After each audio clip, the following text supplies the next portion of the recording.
Hello, I'm Jenna, and this is Jill. Whoa, whoa, whoa, whoa. Well, who are you? Jill's over there.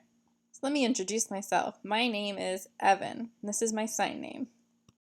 Oh, okay. Well, we have a special guest today, and this is ASL Stu.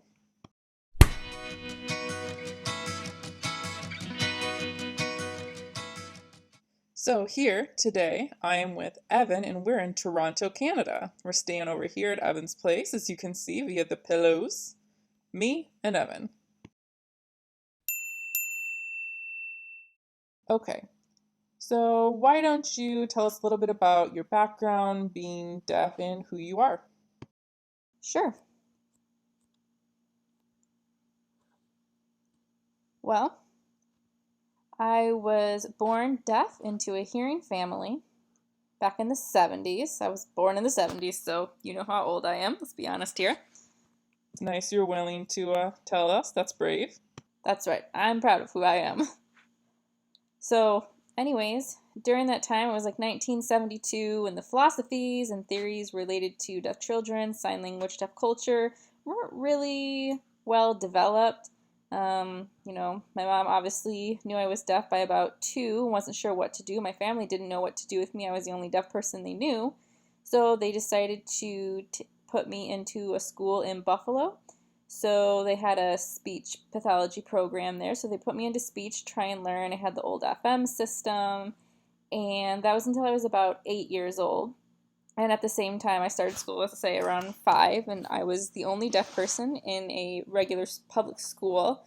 It was kind of hard. I really wanted to learn, but it was really frustrating for me, so I tended to have a lot of temper tantrums. So then at that same school, they had a self-contained classroom that used simultaneous communication. So I was put in there, and that seemed to help a bit. And when I was there, I learned sign language, not full ASL, but there was 2 different parts. The teacher would use SimCom, and then in the class, they would sign some ASL, but only when the teacher wasn't there. And then some of my classmates who had other siblings who went to the deaf school in Buffalo, St. Mary's, they would teach the classmates signs to each other. So that's kind of how we learn. But if the teacher caught us signing, we would get punished. So I would say, I was deaf, but not like out and proud. It was more of a hidden thing, trying to kind of protect myself from all the negativity. So that kind of kept going until I was much older. I was mainstreamed, and then my father moved us when I was about 12 into a different community, so I was the only deaf person, no deaf classroom anymore.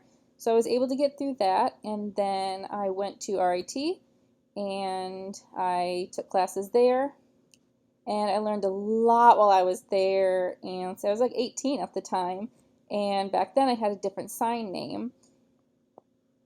And then I graduated from RIT, and I was trying to get a PhD at that time, which is a whole another story. But I was working on my PhD, kind of going here and there and everywhere for that. Then I decided that I needed a break, and I wanted to teach at a deaf school in Pennsylvania. So I taught science there, and this is a different sign name they gave me, which kind of means energy. And I've kept that sign name ever since. And the reason I like that is because it has no relation to my name. It's more of a personality thing. Evan again means energy, and so I really like that. So it's kind of stuck with me ever since. Sometimes people will call me Evan, or sometimes they'll use this sign name for Evan, or they'll spell out Evan. Anyway is fine. Okay, great. So obviously that sign name definitely fits your personality. You're a very energetic person. That's awesome. So next, why don't you talk a little bit about your transition, your journey that you've experienced so far? Sure.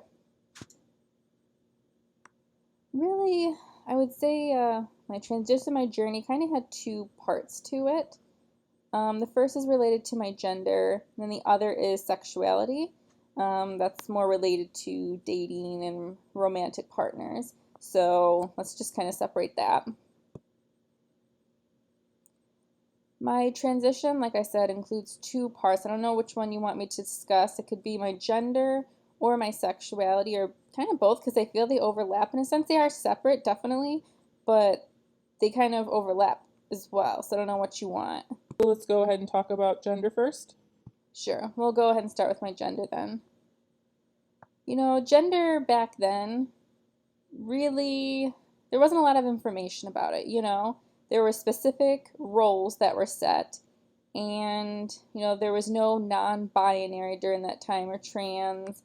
I would say when I was about maybe 19 or 20, I took a class at RIT, and I had a classmate who was male but identified as a cross-dresser, so would wear women's clothes, but identified as male.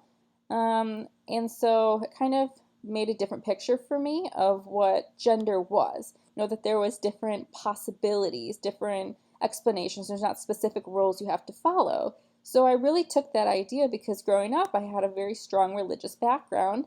I was Christian, and, all of the different things I'm learning now were forbidden. So it really made me start thinking a lot. And then, there was different people within the gay community of men that became women who were transgender. And I kind of started noticing that. And, I felt like I was trying to figure out, what my identity was. How did society see me? They saw me as a girl. That's why I was born, as a girl, a female. But I didn't really know if that's what I wanted to apply to myself. I felt very strong boy. I felt very strong male. I wanted to express that gender. But, again, I didn't want to be punished. I was told, sit and cross your legs, sit with your legs together, walk a certain way. But I didn't like that. I wasn't comfortable with that. For example, if clothes were given to me that happened to be boys, I was thrilled to have them. And then I started to realize, maybe there's not only one way to identify gender, which is by clothes, but, I really started to look into my gender when I was in my master's program at University of Rochester.